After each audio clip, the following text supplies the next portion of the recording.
So with that, I know we have some questions. Steve? Two questions, actually. One, I know churches find often that their income goes up and down with attendance. So I'm wondering if the bad winter we had an impact on that. And then secondly, I do have a question about the $400,000 cut, which seems high. The deficit last year was only about 40% of that and may have been a one-time phenomenon. And I'm just wondering how that number was arrived at. I certainly don't want to see people lose their jobs if it's not necessary. Sure. So for those of you who couldn't hear, there was two questions. The second one was about the significance of the cuts that we made with that, and the other one was about attendance. Our attendance, we have been a slow slide, and it really kind of matches the size of our school. As the school is declining, you know, so we had 10 years ago we had 600 students. Now we have 200 students. There's been a big change that's come along with that. Welcome, Al, coming up to the big boys table. Yeah. So that's a piece of it. It's been interesting that since we've been talking about this and implementing some of these budget cuts that we need to make. Frankly, like last week, I think we had a $45,000 operating fund income, and we had low attendance. So it doesn't always match altogether, but the question is, we've also engaged Phil Meinson this last springtime. He's done interviews with about 30 donors and 30 donor families, and so we're getting the report back on if there are things that our donors. Some of them were high donors, some of them were medium donors, some of them were no donors. They don't give anything. And we wanted to find out what's going on in the way that they're thinking. With regard to the size of the turnaround, if I can speak for the council, we've had deficits for the last couple of years, and we had surpluses. And what we did 5 years ago, when we were having $150 and $200 and $250,000 surpluses, we used it to pay down debt, and so we don't have the luxury of, we don't have the cash flow, if you will, to be able to handle this kind of a deficit over the long haul. In addition, there are some things that when we did our workflow summary, we had some members of our staff and an outside member of Trinity who does this kind of for a living came in and has been helping us look at our workflow. We found out that there were some inefficiencies that we could fix, and then frankly, we can't have another $170,000 deficit, and so we needed to cut appropriately to be able to achieve that. So the $400,000+ swing in this year's budget, what we did was we underestimated income every place we could underestimate it, and we overestimated expenses every place we could overestimate expenses, and still came up with a surplus. I'm hoping we're going to be able to achieve, in the end, achieve the goal of $140,000 surplus or more. So there's another question. Yeah. So looking at the 2013-2014 budget versus actual for the school fees and income, there's about a $218,000 overage from budget to actual. So I was just curious what you or council could attribute that to? We had, when we put it together, the budget, it was based, yes, yeah. So I'll repeat this. The question was, there was a difference between actual to the budget. When we set our budgets in May, we anticipate X number of kids being here, and a certain mix of member and non-member. And when that changes, the numbers change. So you're saying, as far as the mix of students, you would say that we had a higher percentage of non-member students? What I'm for saying is that when we were, That's why that number was greater? when we were projecting the numbers, we underestimated the number of students. We budgeted at like 10 less than we thought we were going to get. Because when we're doing these budgets, we don't have registration completed, because in actuality, the only thing that really counts is when people show up on the first day of school. In the last, I saw Dr. Lipke here. We were as low as 195 and as high as 208 or 209 within the last 2 weeks before school started. That's a huge swing in income and expenses.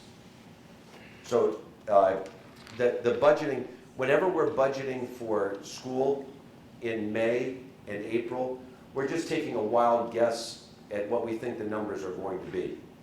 Now, they're educated, we're trying to get a better understanding by raising the user fees, not the user fee, the registration fees per family, to try and get people to commit earlier and come through all the way. But that's just the best, without looking back at the exact numbers, that's my best guess on that. How about another question? Yeah. Just a follow-up question, Dr. So we know how many are enrolled today because we had the first day of school. Is our projected number in line with the number of students we thought we'd get, or are we looking at a little tick up or down relative to that? Well, actually, because we ended up at passing the budget in August for a variety of reasons, which we mentioned in the bulletin, we ended up passing the budget in August. We have a very good idea of how many students we have and what mixture they are. So this is just a little more accurate. Yeah, Joe? Kind of not budget, but it is budget because it's people make money to give to the budget. So what efforts are we doing to reach out to, immediate surrounding communities like Bloomingdale and that for bringing new members in? And then when we do get new members in, I don't know that the numbers change that much on attendance and whatever. So I'm kind of like McDonald's, if you bring them in, you're going to buy something. If we get more people to come into the church, then some of these financial problems would go away, I would hope. But what are we doing actively to bring more new members in? Did you go out on the community walk today? That's one of the things we're doing. We're working with that. We're implementing a follow-up. And by the way, as we do this, the management team, in their recommendation of the church council, has had to value different areas of our ministry. We are not cutting all staff and only just cutting staff and moving things along. There are some staff hires, some key staff hires that we'll be making. Most of them will be part-time work, very part-time.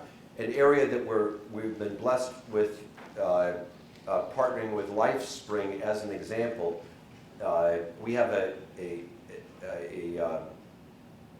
donor from outside of Trinity that's supporting our work going back to the city and working there.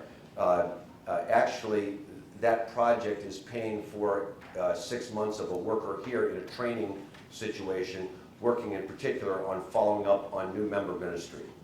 So that at no cost to Trinity, other than some time on some of our staff, we're working to train someone, but also we're receiving the blessings of the work that's going to be achieved. So yes, you are. The best person, the best people to go and reach new members, frankly, are all sitting in this room. As we speak of what God has done for us and how our lights are shining, the brighter our lights shine, people say, I want to be a part of that. We are trying to brighten our lights a little bit. So, okay, yeah, Dennis. You alluded to this management team. Can you tell us who don't know who they are? Sure. So the management team would consist of me. I'm working with elders, church council, mission ministry, the foundation, and then managing the work here. Paul Bocci is a lay person who is wonderfully on our team. He is a Motorola retiree who is giving us a couple of days a week and working in a kind of operational effectiveness. And one of the areas that he's really helped us out with is with implementing the changes we need to make with the best Christian workplaces. My wife Karen is the department head for music and the arts and communications. So she works the AV ministry, the communications ministry of all levels, as well as music. Right now, I've also got the responsibility for finance. I would normally, if we had a finance person here, we have them on the team too. Teresa Middlebrun is another retiree who is giving us wonderful service and has been for years in working in the area of donor relations and development and working with the foundation. Dr. Lipka is working with the school. I think who else is around the table? Pastor Warman in pastoral care and prayer ministries. So there's 7 of us. And Rajeen Liss in most of the other ministries. Jason Pankow is he is the area. Well, his area is outreach and evangelism. So he's leading all our efforts in that. So that would be the management team. So we meet on a weekly basis, a couple hours on Wednesdays, and solve the world problems. You know, at least the problems around here. So it's a lot of determining what we're going to do and how we're going to remain and work within our budget. Okay, pass it. After years of playing around churches, people keep forgetting that when people join the church, we help them live forever, but not here. And so we move out of this area, wherever this area is. Some go to heaven, some go to Wisconsin. We act as if nobody ever leaves. As a pastor, it always seems strange to me that every member who transferred out was a tither, and everyone who came in wasn't sure where their catechism was. So it just kind of mixes there. And I think we have to recognize the changes that are happening. And you alluded to one of them, which is we are living longer, and we are living longer. The face of our church is changing. And a lot of the people who are living longer used to sit there with their husband or wife and 5 kids. The 5 kids now live in Wisconsin and other places, and their partner is in heaven. It's the face of the church, and we continue ministering, and we bring in new faces, and we recognize this. When I was on the school board at Lake Park, the great shock we had was the discovery that the #1 name in Roselle among students wasn't Schmidt, wasn't Meyer, it was Patel. Our community is changing, and we recognize that, and we serve it. And if you sat back here and watched who comes in and out of this room during the course of the week, oh my goodness, it's astonishing. So I really think that us together are in such vibrant and dynamic ministry that it's really exciting. And I look forward to a continuation of that and more good things to come. Yeah. You know, just as we've been kind of planning for this, we're now in 2014, 9 to 2015. In 2018, the census says there will be more people over 65 than under 18 in Roselle. That means a changed ministry. That means perhaps we're going to be expanding our community center ministry to all kinds of meetings during the day, and maybe we're going to get back, was it the Golden Agers? Well, that's been one of the names, Silver That's- Streakers. Silver No, that's Streaks. wrong. That's wrong. Silver Streaks. But maybe our future ministry is different. You know, you think about it with Karen's and my 8 children. We have 2 who are kind of living home. We have 4 that are in the city, and we have 2 that are in Aurora. None of which are really connected any longer, except occasionally with Trinity. Many of the people sitting in this room are going to be part of that over 65. I hate to tell you to, but birthday is just coming to all of us. That we have to take care of our young. Amen. And that's one of the reasons I think we live as long as we do, to do a good job of that. But the world is different, way different now. And the economics are way different. Okay? How about other questions? Yes, Glenn. Why aren't the beginning balances shown in this budget? And are the following items included in here: debt service and bequests? And then I assume there's a separate capital budget someplace. Is that correct? No. We don't know what will fall down here. We can never budget for anything. This is what we can plan for. So we don't know what's going to fall in. For instance, the whatever money we utilize from Mrs. Stark's gift for the roof, or that we go out and borrow, however we do that, is not included in this budget at all. It's included down here. And so this is a summary. There's of course, a much more detailed budget than this, where you see all of those things. However, the capital improvements, they come out of the general fund or the operating fund.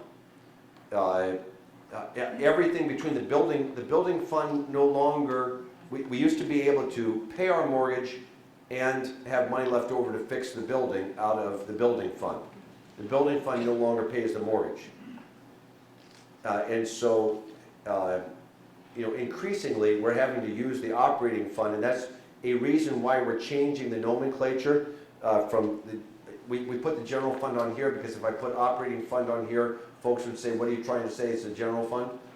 But we're going to keep on, we're migrating to operating fund, because it is utilized for so many other things.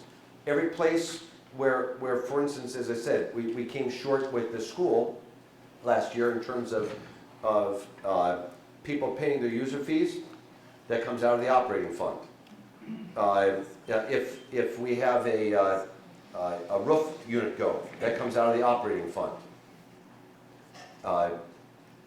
It's one of the things that we have been chewing through for years, and I'm working with the finance ministry right now to come up with a plan for us to set aside money for capital projects. The way we've done it in the past is every 3 years we have a capital drive, every 3 to 5 years. And we've done everything from Help Blessings Grow to Spread the Wings to Sow for Double Harvest and so many other things. Quite often in the past what we've done is we've taken our operating debt and kind of rolled it into that. Now we are close. I believe the majority of our debt, the largest chunk of our debt, will be paid off in 11 years. And so we've been an incredibly debt-adverse congregation. And in fact, when we had surpluses, we put it over and against debt instead of putting it aside for capital improvements.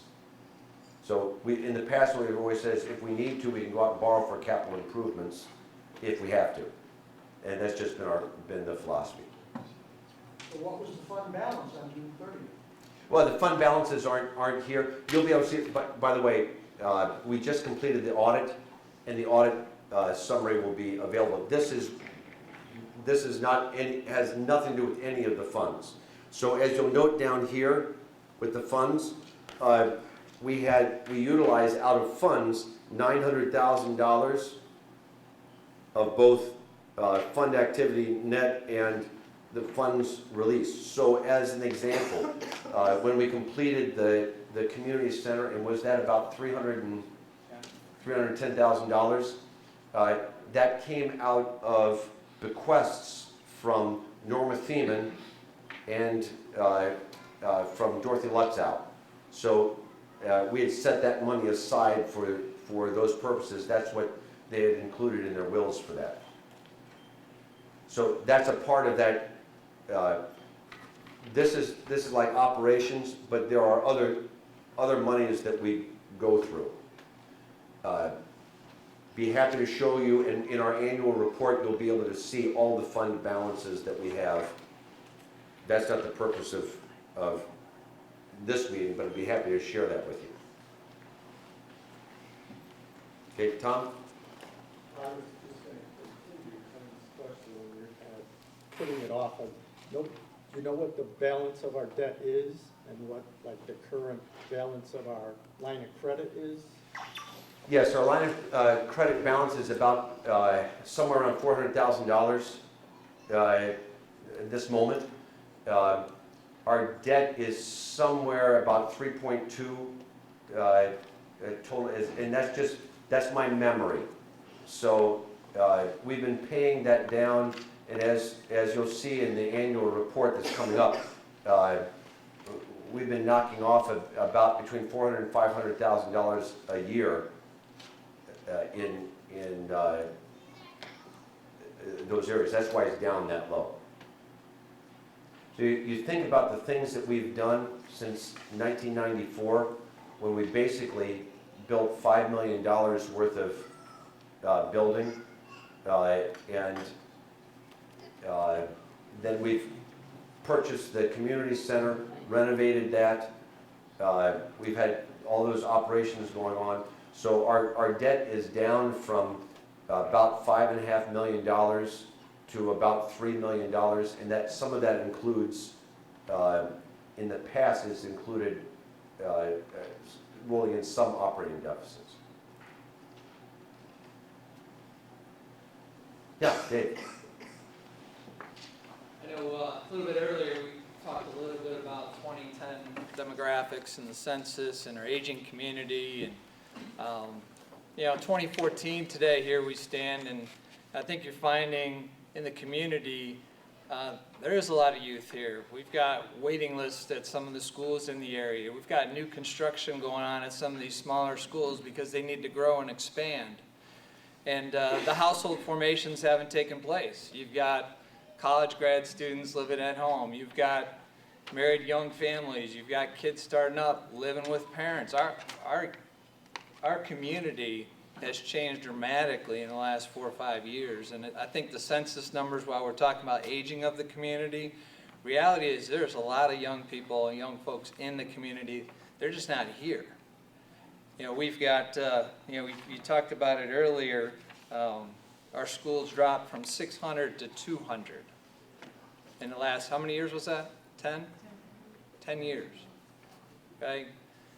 And as I read our vision statement, we concentrate our efforts on youth, young adult programs, including our ministry to children in the kindergarten through 8th grade years. Second paragraph here in our vision statement from 4 years ago. So as I heard Pastor mention the strategic plans for 2014 and 15, I asked myself and asked the council, what are we doing about school? What was mentioned in those strategic plans that you outlined here that's going to change what's going on in the school? In my opinion, the school was a foundation of where the church was formed, and our school today is struggling, okay, big time. We're down 40 plus kids. From just a year ago, we're down over 80 kids in the last 2 years. I don't see where the school is going to be sustainable at that pace. If we continue this a couple more years, we'll be done. We'll be shutting down the school. And the numbers, as we talk about them, and the tuition costs of $10,000 a kid for our community is not doable. Our community, if you look at the households, you look at the demographics of our community, I don't believe if we're supposed to be the place to be for a school, we're not financially a viable place for everybody in our community. We're serving a very minority population of our community, and a lot of the folks that are coming from surrounding areas and have disposable income to be able to afford the type of tuition that we're charging. So I go back to the council and say, what are you guys doing about this to make things change on the trends that I see here? So I look in the strategic goals that we just went over here, I didn't see much about the school. Thank you.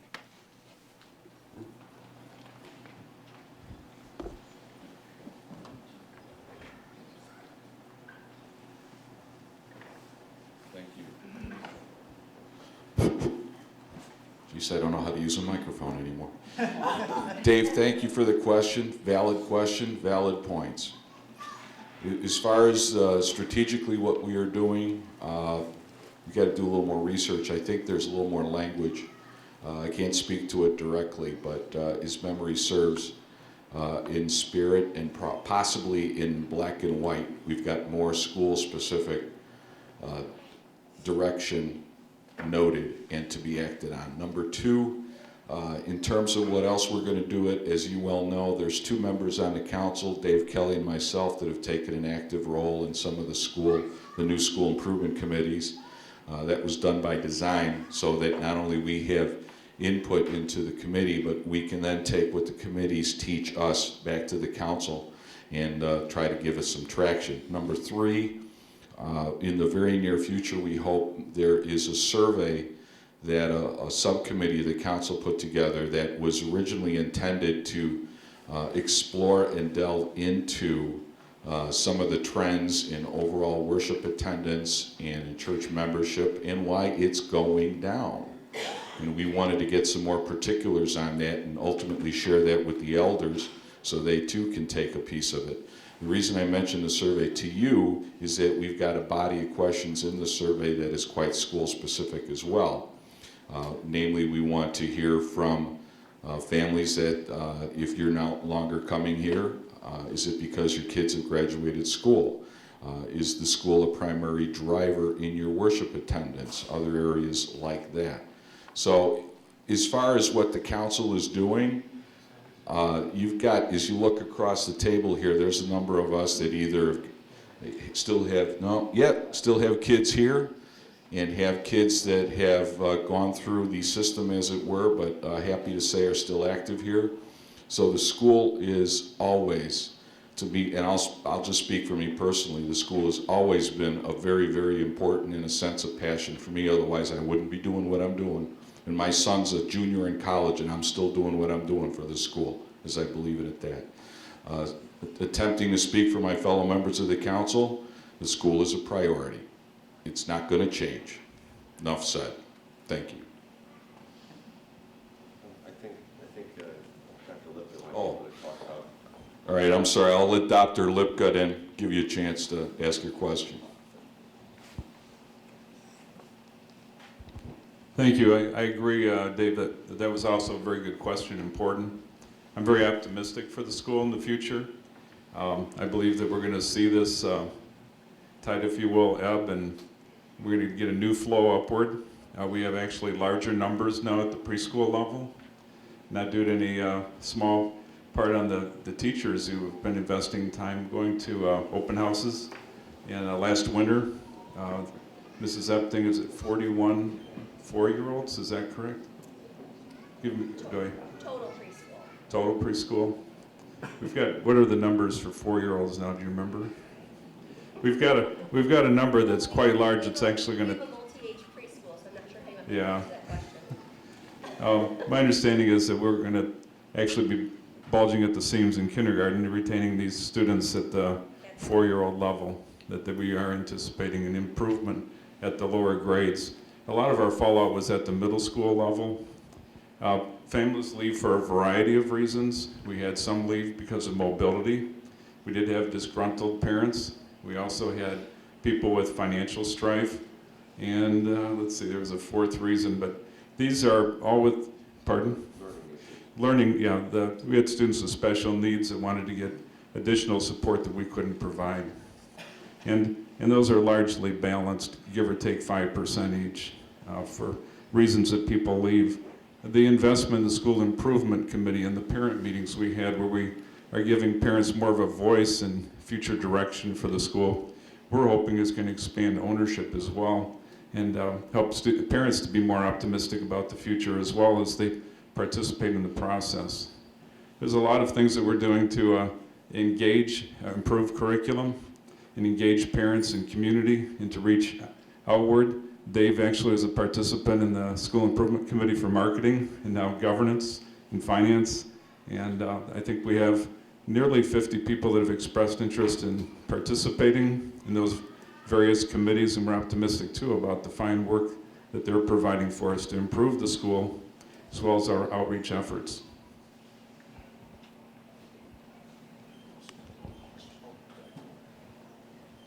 Yeah. So I'm Dave Kelly, if you don't know me. I spent 6 years on the Board of Elders, and what I saw as an elder meeting with a lot of the new people who were coming to the congregation, we would meet with them as part of as the last part of their joining the congregation. What I noticed is many of them had, well, there were quite a few of them that had ties to the church and to the school in the past. They had gone here as children. They were coming back because they wanted to be a part of this community again.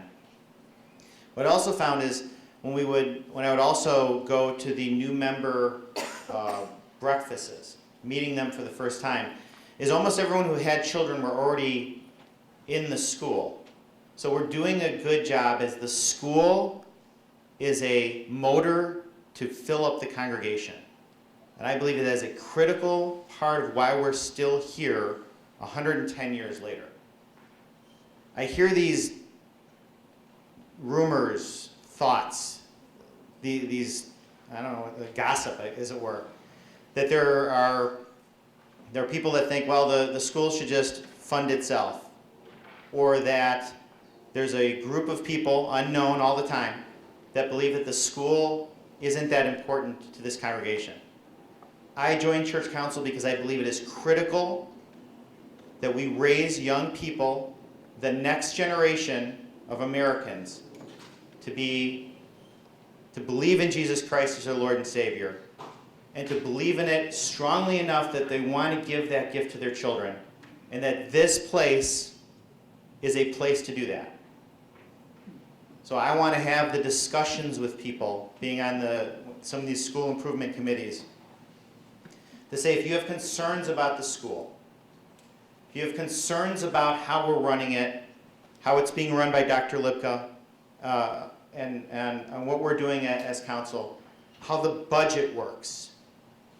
That we have these black name tags, or some of them are green. We have name tags on. We are the church council. We are the people that you should come and talk to. And I pray that you do that, so that we can have these discussions. And these committees are also, available to you to come and talk to or be a part of, to have that kind of interaction. This is our church. This isn't church council's church.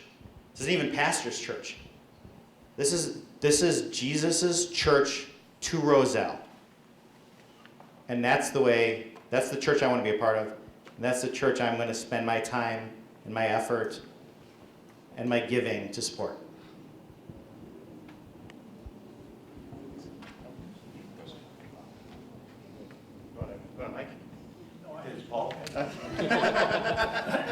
I think I can talk loud enough. I have a basic problem with how the charge for the school is developed. And my thought was, if the school wasn't here, this church would exist with certain expenses, certain personnel, certain what have you. Let's just take all of that first and put it over here on the church's side, and then what's left would be what the school needs, okay? Now, the school doesn't need a pastor, okay? Because the pastor's going to be here with our church. so you can't include the pastor in the school cost, okay? This building is here, okay? It's already here. Now, I'm talking about, next year's budget, okay? It's already here. The debt is another thing. I just think that we're building the tuition cost, which was alluded by the gentleman over there, too large for this community to send their kids to our school. And my thought is, let's see what we can do to bring, legally and honestly, bring tuition down, if you want to look at it that way, okay? My 4 children went to this school for nothing. And so, you know I'm a strong supporter of the school. Yeah. Well, Paul, I'd encourage you, my 4 kids didn't go for nothing. We implemented this, and remembering the history of this, thinking back to the days when we used to pay teachers as a separate wage from all other workers. There were years when I would say our school was built on the backs of our teaching staff in terms of what we paid. We don't pay a great wage now, we pay a living wage now. And in fact, our teachers starting off are paid better than our other local schools, other local parochial schools and Lutheran schools. So the cost of education is just letting you see what the cost of education are. If you say half of the electric is spent for the school, we wouldn't have, if we didn't have a school, we wouldn't have that expense quite the same way. Half of this, half of that. The pastor is not included in any of this, nor is any other worker other than those used directly by the school, the principal, the school secretary, and then a portion of the maintenance personnel and a portion of the finance personnel. So those are the costs. The reality is, as you saw with the cost, we don't develop the cost for the families based on how much the school costs, because frankly we charge more. Well, see, that's the problem. You know, and I doubt that's why I'm asking. Would it be a difficult thing to do? You just look at it with what the church is and then the cost of the school. I can go for the electricity, but there is no electricity when the school is operating when it's not. And that's what we've done. If in the past, basically it came. Some things were 47.53, other things were 56.44, one way or the other. And so that's why basically we've come up with half and half, because that's the way it came out of.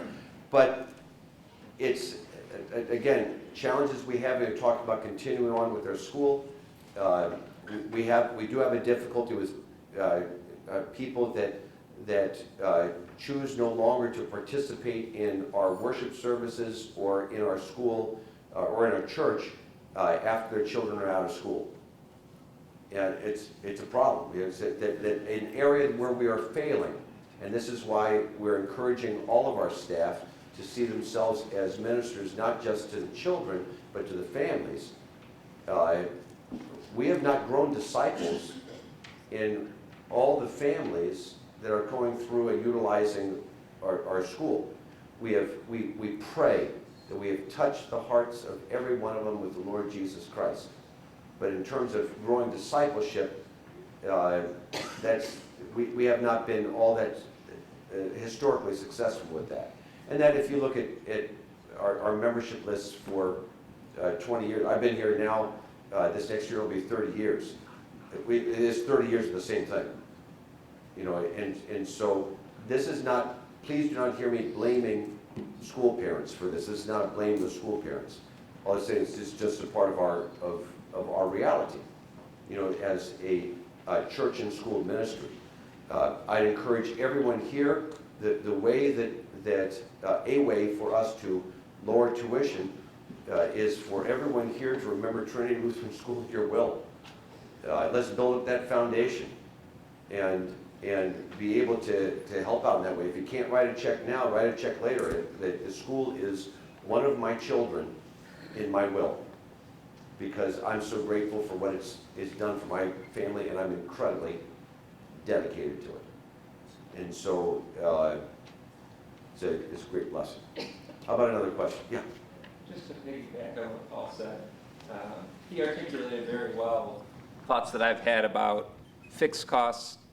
I mean, just off the top of my head, and it might not get it exactly right, but I thought I saw basically it was like $2 million for the school or something in that neighborhood, but there was $200,000 for the mortgage and another $100,000 for sort of other expenses that you would think are a fixed cost.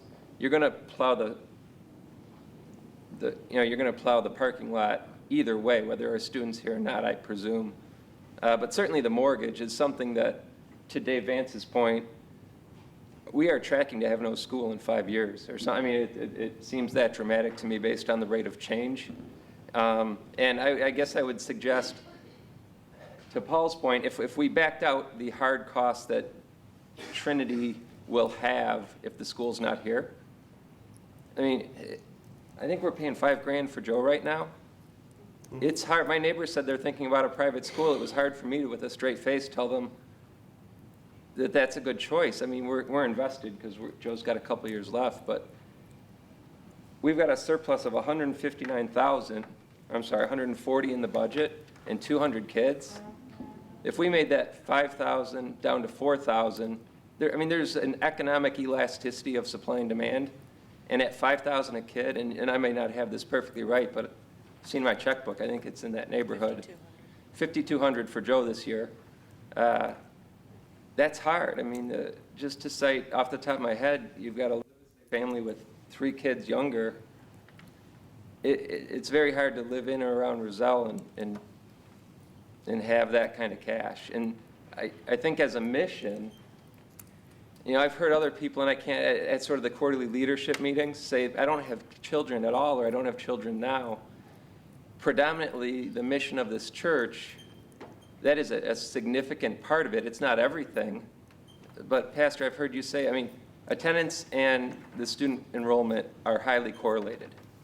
And what do we have, 15 kids in Miss Evans' class this year or something? I mean, it's just not tracking. It seems like a significant... I'd like to disagree with your numbers. Yeah, I mean, this is off the top of my head. Sure. Can I just clarify one last thing, and then Sure. I'll stop?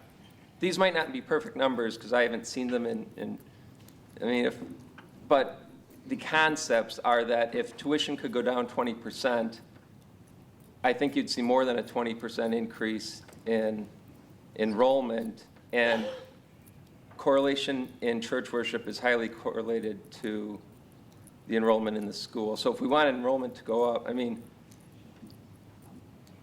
I think it builds a big momentum if we make it a realistic price.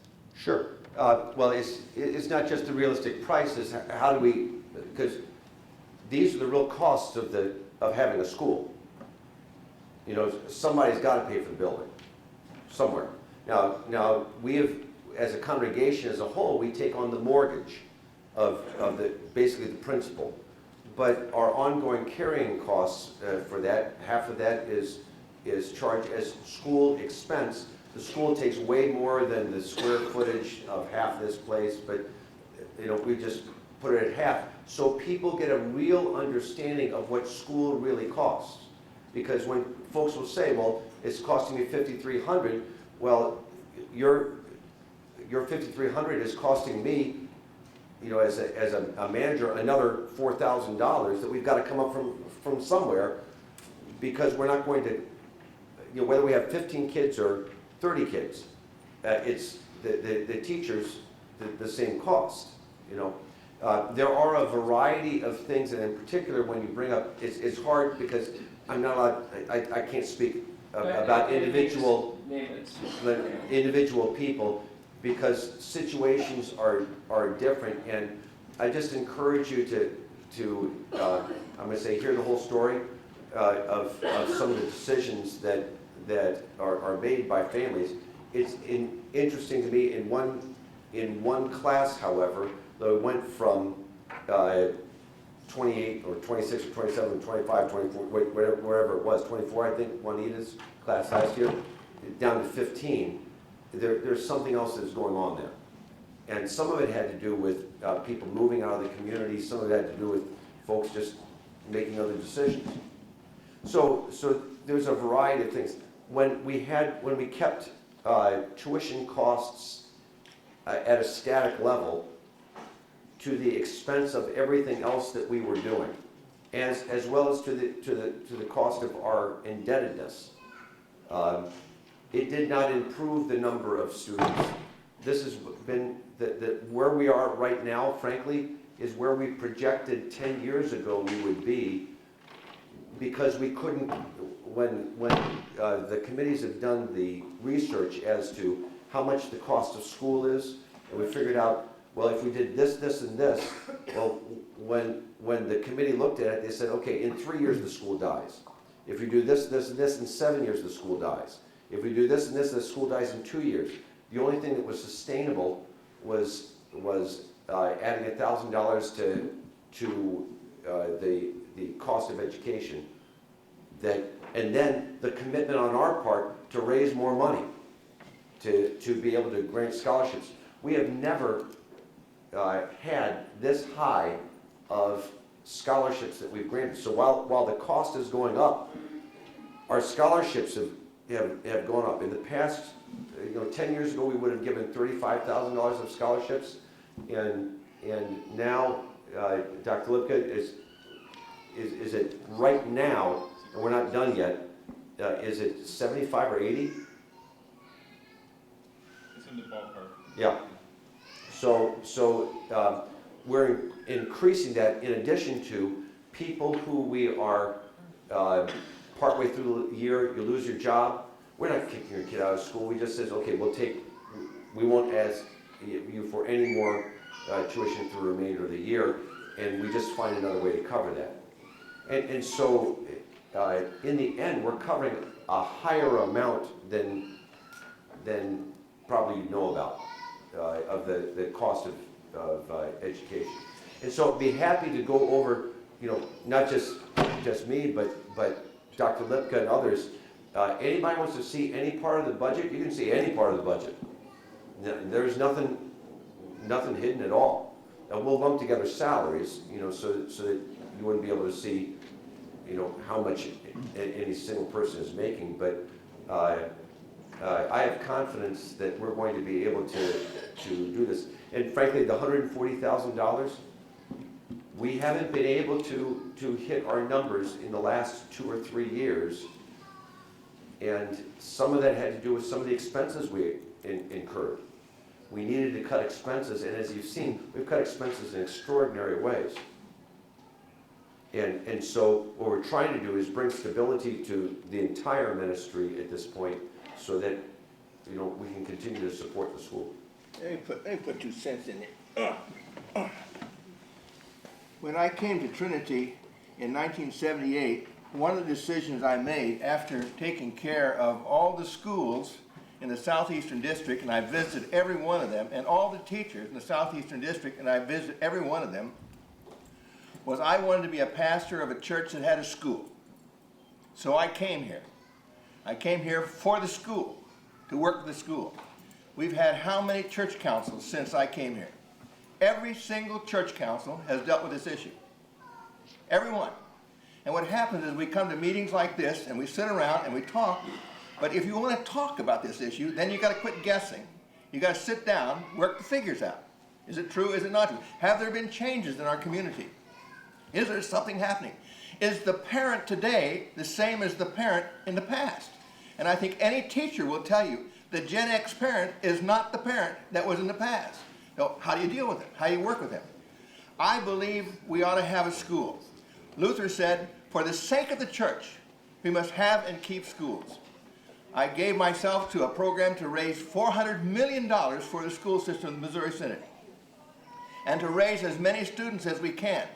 We haven't gotten the $400 million, but we've more than doubled the population, and it's basically a decision on the part of the group to decide they want a school. When Trinity decides, as Trinity, and it's all its members, they want a school, we're going to have a great school. But as long as you're kind of guessing your way along, we're going to have trouble.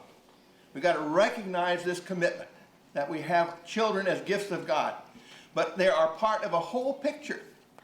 And there has to be this determination by the people involved to back it up. The real problem here is not the tuition. The real problem is the members of the congregation are not supporting the mission of the congregation. Trinity Lutheran Church has a school. If Trinity Lutheran School ever gets separated from the church, it is really dead. So when we decide we want a school and we'll put our heart into it, that means every one of you, then we're going to have one. And it's going to be a great one. But it has to do this. And you have to realize that while you're sitting here talking about things, these guys here are making decisions. They're working too. They're doing the same things you are. Every last one of them had to struggle with this. And the next church council is going to have the same problem. How are we going to do this? And the way we're going to do it is we're going to say to ourselves, we need it. And I speak now as an older member to say, we've got to get the support of the older members of our church behind the school to see that. And one of the things we have to do is recognize them. Right now we're trying to recognize in this congregation, we have generations. We're not one school. We're not old and young. We have generations here. Each one has their picture. One of the problems we have is the generation we talked about today. 1/4 of that generation isn't here. Not in the school, not in society. They were aborted. 1/4 of the population was aborted in the last 10 years, 15 years. And we have to find some way to minister to this whole question of what's going on. So the biggest thing is, go home first of all and decide, do you want a school? Do you want to back a school? Do you want to support a school? And will you make the school happen?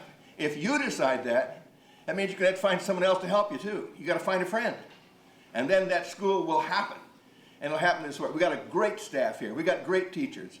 We've got great will. We've got great people with great history. And what we need is the recognition by each one of you, not one at a time, each one of you, to say, we want that school, and we will support it. If you're not going to support it, it won't happen. It'll disappear. It takes the commitment to say, we want a school. We want a school. So, not pile on, we also have to have the commitment to the children of our community who are not in our school. You know, we want a Sunday school.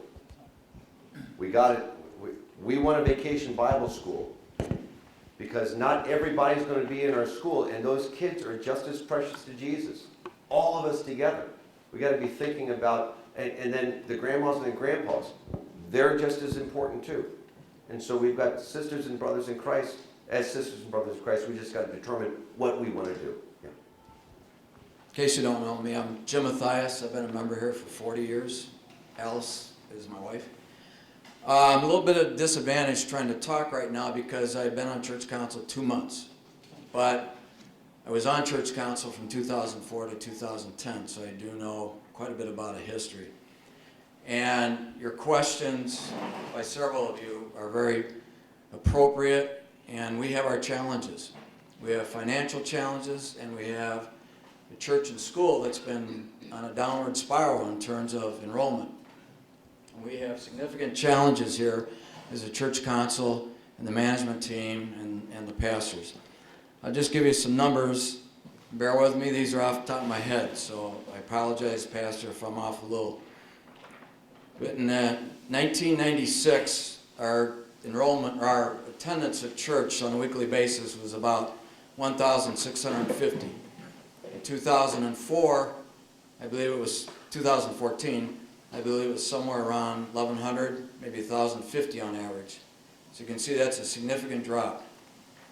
School attendance back in the 90s was 475, thereabouts, and now it's around 200. That's the enrollment. So you can see we've dropped significantly. We've shrunk in size. You can imagine what that's done to our revenues. But yet, we still have this building here that we got to pay for. I've heard a lot about what we're overcharging for the school and allocations and all that.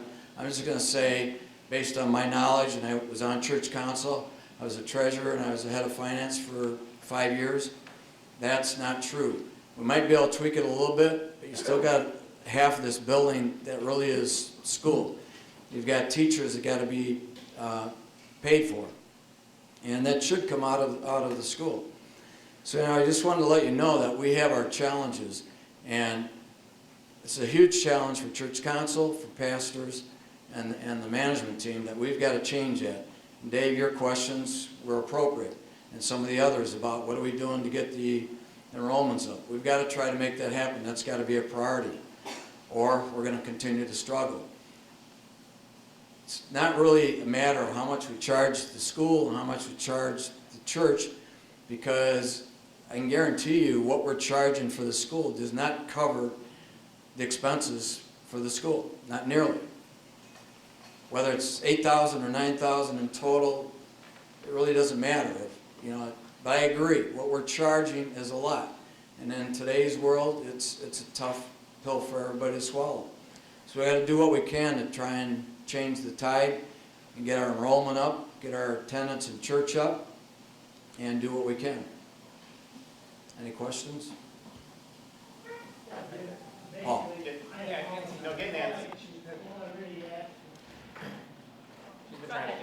Go ahead, I'm next. You go.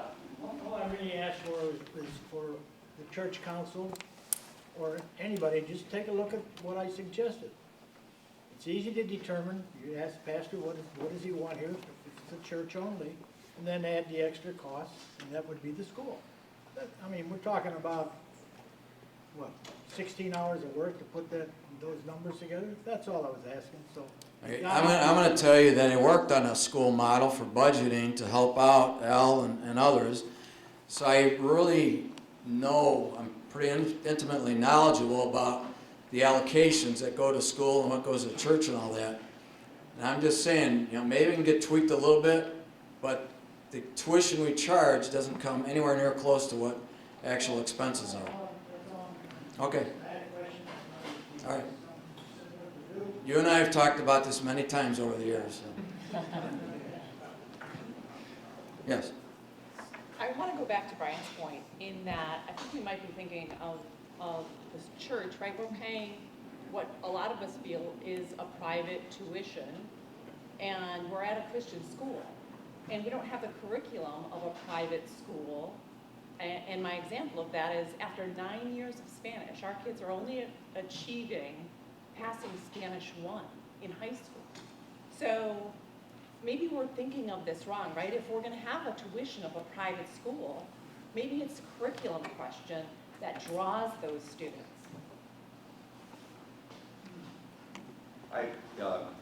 Having been a partner with Dr. Lipka, and last year, if you remember, I started off as the principal of the school, and then Dr. Lipka came in, and we've been working on this. If you look at the curriculum today and where we're going, the rigor of the curriculum of this school is increasing exponentially. The types of things that our children are being faced with. Now, with Spanish, they're only allowed to test so far. Not in every school, but in some schools. And we're struggling along trying to figure out how do we get geometry in and those kinds of things. But Dr. Lipka is doing an extraordinary job in pulling this together, getting us into the Common Core, and then beyond that, achieving, I think, what will be not just a great school, but it'll be an exceptional school. So. And what I know about is Spanish, right, because my son already speaks Spanish, or is learning outside of school, although we have a class here for him that can't challenge him, even at the 8th grade. So if we're teaching to the fact that they can only pass Spanish 1, of course, you know, if we are achieving higher than that, they don't need to take, you know. Sure, and that's exactly the point that we're getting to, instead of putting the basically saying the curriculum this year is moving towards, instead of finishing the 8th grade, and here's the 8th grade, and we've done the 8th grade, and we got it. It says, why shouldn't a kid finish the 12th grade by the 8th grade? Now, we've got some kids that are doing it. Talk about grade, ACTs and... Well, boy, a lot is being done. The dialogue is consistent or constant with area principals. We've got a lot of districts that we feed from Trinity, but we're talking to all of those districts to see what is the maximum we can do for students and to be competitive. And we also have dialogue with the other parochial and other private schools. So we have a pretty good sense of what they teach. I believe we're highly competitive. This isn't brand new though. If we look at this junior score, and I'm forgetting his name, that graduated 3 years ago and took the ACT this past spring and scored a perfect score on the ACT. And a current 7th grader, excuse me, current 8th grader, Rio Kumar, I've asked her parents for permission to share this wherever we can, as a 7th grader took the ACT and scored a 31 in English and reading, and is now this fall going to be taking algebra, geometry, and she'll be taking a biology course from Northwestern University for university credit. So our goal is to not just limit ourselves by the, if you will, the competitive workplace or the other schools, but to stretch to be the best that we can be regardless of where they are. You know, just, I think, going way beyond what the other schools are offering. That other number earlier for kindergarten, by the way, there are 30 students that are 4 years old, and we have other prospects that we're talking to right now as well, for not only 4-year-old, but one prospect for kindergarten. If those students stayed, we would have 30 students. And I think in the spring last year, we had 18 students signed up for kindergarten. We have 20, excuse me, 20 students now, picked up a couple more over the summer. And then next year, this could grow to 30. And I think, as I mentioned before, each preschool teacher actually went out and really worked hard, I think, early last winter to begin stimulating interest in our program, visiting other schools as well. So all of our teachers have visited, back to the original point here too, public and private schools in the area. This was a requirement last year, so that they would definitely know what they were up against in terms of what others schools were covering. Our aim is to be second to none, and we're on our way there. I'm sorry? When we talk about our school as opposed to a private school, I think one of the things we forget is that our students are taught from a Christian viewpoint and that they develop a Christian worldview towards everything that they're going to do. And I think if you go back over the years, you're going to find that our students have been done very well in all the schools around here.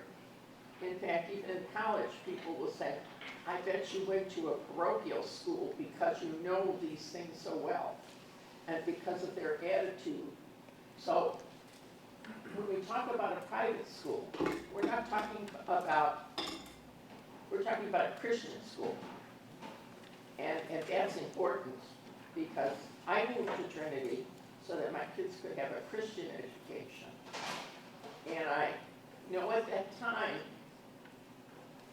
our donations barely covered what the cost of my kids are.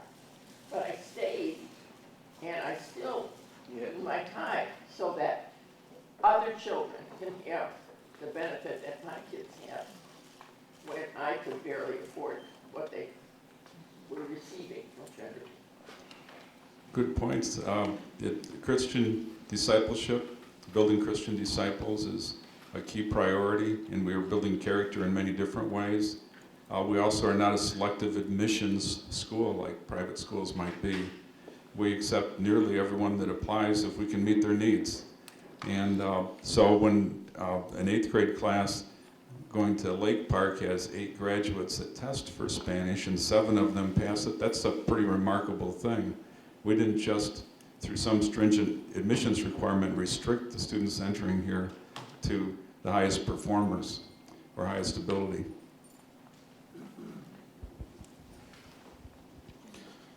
My decision to attempt and speak passionately within 10 minutes of Pastor Senior's speech may be a bad decision.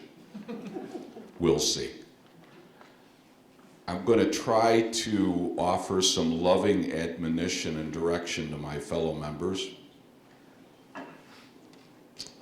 By the Trinity Constitution, the Church Council is the congregation's representatives that runs the operation of Trinity Lutheran Church and School.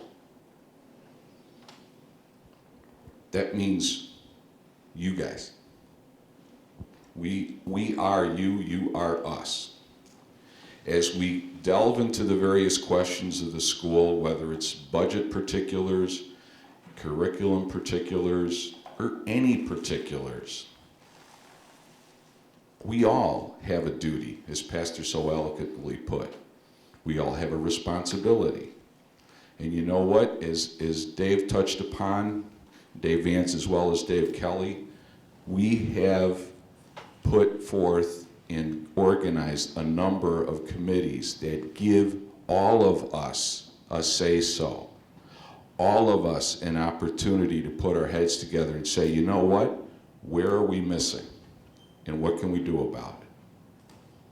What can we do about marketing? What can we do about getting more kids? What can we do about the way the school runs? There are vehicles in place for every single one of us to have an opportunity to have a say-so and be heard. And when it's heard in that committees, because there's 2 of us on council in those committees, it will be heard within the council meetings. It will become an agenda item. It will become an actionable item. It will be a way to get some traction on stuff around here so we don't have to walk out of here, go in the parking lot, go around the cars of our friends and complain about it for 20 minutes. We have a way to make this happen. So with that, the hour is 6. I'm going to go ahead and jump ahead and say thank you so very much for coming. Take heed what I told you. All of us have a shot at this. So when I see you in the parking lot, if you want to grab one of us, talk to us there. But let's not stand around there and complain. Let's do something about it. Pastor, perhaps you can close with a word of prayer? Well, friends, let's rise and join in our family prayer. Our Father, who art in heaven, hallowed be thy name. Thy kingdom come, thy will be done, on earth as it is in heaven. Give us this day our daily